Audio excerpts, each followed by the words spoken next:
L'ostéopathie, vous connaissez. L'ostéopathie pour bébés et femmes enceintes, peut-être moins.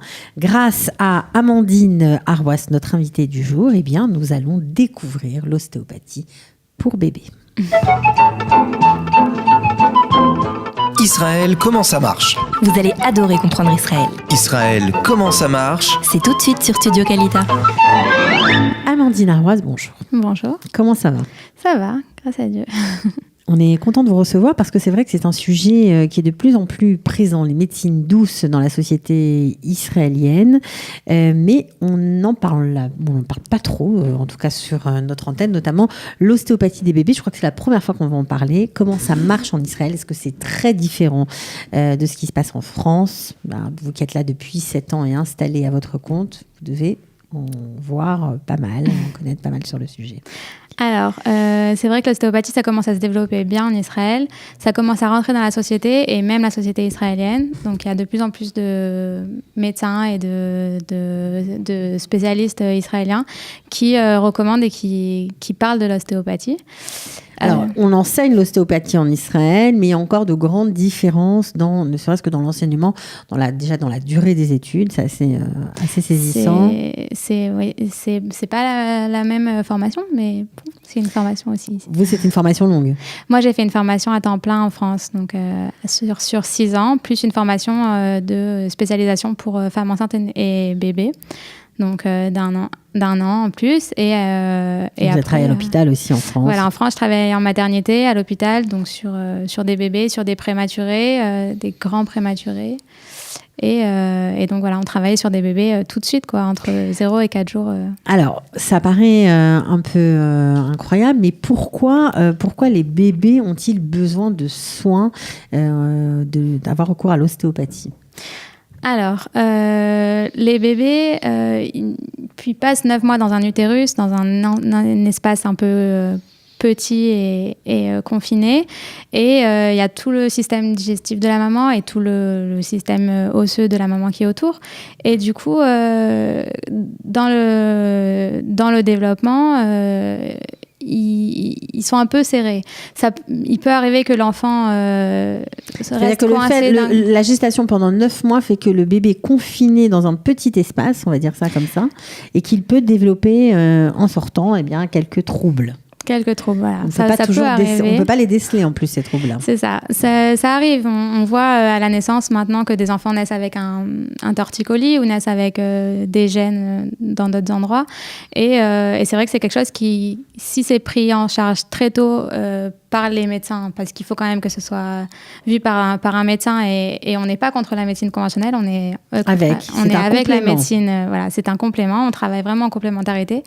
Donc, on va travailler en complément aussi avec des kinés ou physiothérapeutes ici pour aider, soulager le bébé et l'aider à retrouver toute sa mobilité pour qu'il parte dans la vie avec la meilleure chance. Alors, par exemple, vous avez parlé des torticolis, mais ça peut être aussi des maux de ventre, un crâne plat. Ça arrive souvent que l'enfant se plaigne ou fasse sentir qu'il a des tensions au niveau du ventre, un bébé qui crie, un bébé qui pleure beaucoup, un bébé qui se tord, qui donne l'impression de souffrir et voilà, on trouve pas toujours de raison en fait. Donc, en fait, c'est quoi ? C'est des tensions, c'est du stress, Alors le stress de la maman peut se transmettre sur le bébé, c'est possible. Et après, ça peut être juste des problèmes d'immaturité au niveau du système digestif ou de troubles du système dû à de nombreuses contractions pendant la grossesse elle-même. Toujours à cause du confinement et du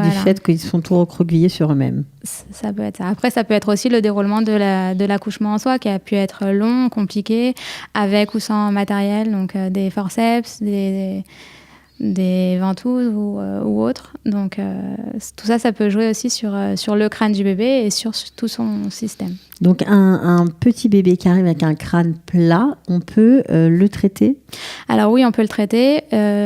Le plus tôt ça se sera fait et le plus ce sera efficace. 2 jours, 3 jours, 8 jours ? En général, c'est bien de voir un ostéopathe dans le premier mois de naissance. Donc après, ça dépend pour quelles raisons et qu'est-ce qu'il y a. Plus ce sera fait tôt et plus ce sera efficace. Le crâne plat, en général, c'est quelque chose qui se développe avec le temps. Le fait que le bébé il soit toujours posé sur le même côté, fait en sorte que son crâne va s'aplatir de ce côté-là. Et c'est vrai que les parents, ils n'ont pas toujours tendance à faire attention à ce genre de choses parce qu'on le pose toujours sur le dos parce que c'est les règles qu'on reçoit. Et un bébé, ça doit dormir sur le dos.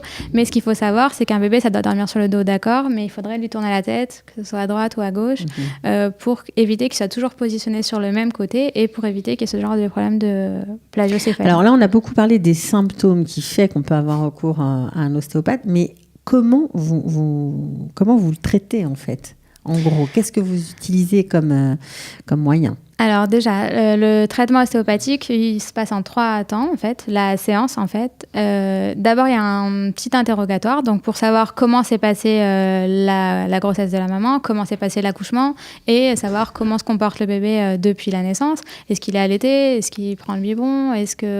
Comment ça se passe au niveau de son sommeil ? Comment ça se passe au niveau de sa digestion ? Donc, tout un interrogatoire pour vraiment savoir qui on a en face de nous. Donc, j'imagine que les troubles de sommeil, vous pouvez aussi les traiter avec l'ostéopathie. Les troubles de sommeil aussi, on va travailler beaucoup dessus. Bon. C'est la magie, l'ostéopathie. Et après ça, on va passer à tout un diagnostic, donc toute une phase de test. Donc l'ostéopathie, ça se fait qu'avec les mains. Donc c'est l'ostéopathe qui va toucher l'enfant et faire des tests pour savoir quelles sont les tensions et savoir qu'est-ce qui gêne l'enfant pour pouvoir poser après un diagnostic pour nous ostéopathique. Et après, ce sera des techniques très douces qui sont à base de petites manipulations ou de pression sur l'enfant qui sont vraiment douces et complètement indolores pour l'enfant, quoi.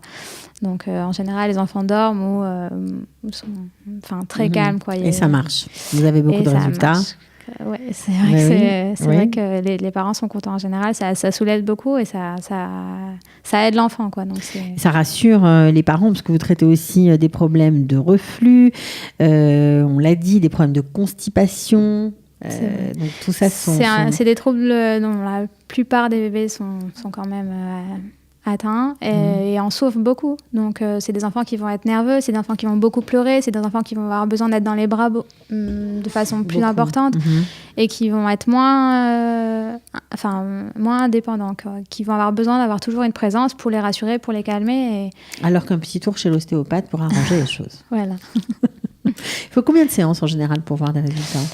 Plus on va travailler tôt sur l'enfant, plus ce sera efficace rapidement. Donc en 1 ou 2 séances, ça peut être. En 2 séances, ça peut partir. Ça peut être réglé. Après, si on a l'enfant qui arrive plus tard, ça pourra prendre un peu plus de temps. Mais de toutes les façons, même entre chaque séance, il faut laisser quand même passer 2-3 semaines pour que le corps continue à travailler et pour que nous, on puisse aller plus loin. Donc à partir de ce moment-là, on n'a pas besoin d'avoir beaucoup plus de séances, quoi. Au niveau des femmes enceintes, on n'en a pas beaucoup parlé. Les femmes enceintes viennent vous voir dès que les troubles sont apparus, avant de tomber enceinte.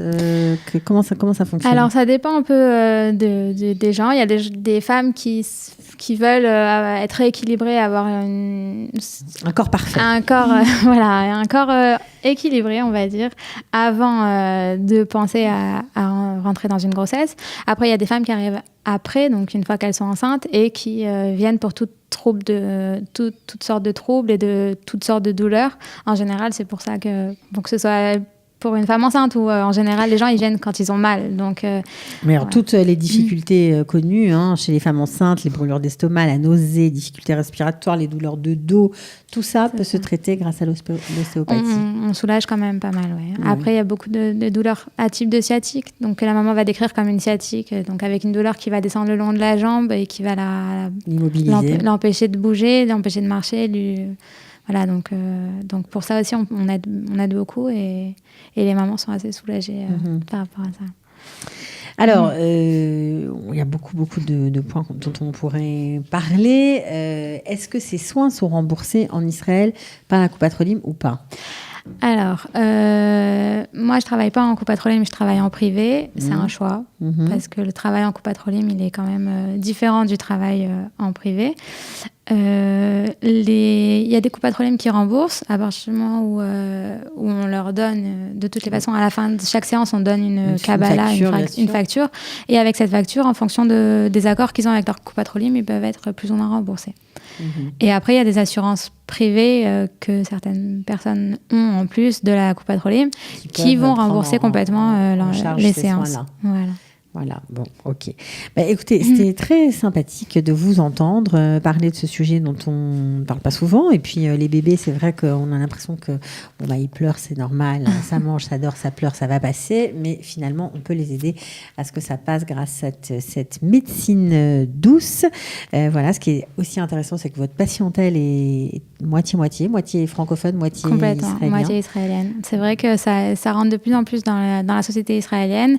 Et c'est vrai que les Israéliens adorent les médecines douces et ils ont tendance à préférer les médecines douces. Zapper un peu le côté médecine conventionnelle. Mais il faut savoir quand même les renvoyer chez le médecin quand il y a quelque chose de plus sérieux, d'important. En fait, quand on traite un patient, il faut savoir que ces troubles, est-ce qu'ils sont pour l'ostéopathe ou est-ce que c'est quelque chose qui doit être traité par la médecine. Après, nous, on va faire un accompagnement du patient, quelle que soit sa maladie ou quel que soit le problème qu'il peut avoir, mais avoir toujours un médecin à côté. C'est ce que vous faites et bravo pour ça. Alors voilà, si vous êtes intéressé, vous pouvez joindre notre amie Amandine Arrouas qui travaille dans le quartier de Givat-Mordechai. Vous avez une page Facebook, Amandine ? J'ai une page Facebook, oui. Donc on peut vous liker. Vous pouvez. Et vous poser des questions, je suis sûre que vous serez ravie de répondre. Avec plaisir, je réponds à toutes les questions. Parfait, merci beaucoup Amandine. Avec plaisir, merci de m'avoir reçue. Au revoir. Israël, comment ça marche ? Vous allez adorer comprendre Israël. Israël, comment ça marche ? C'est tout de suite sur Studio Kalita.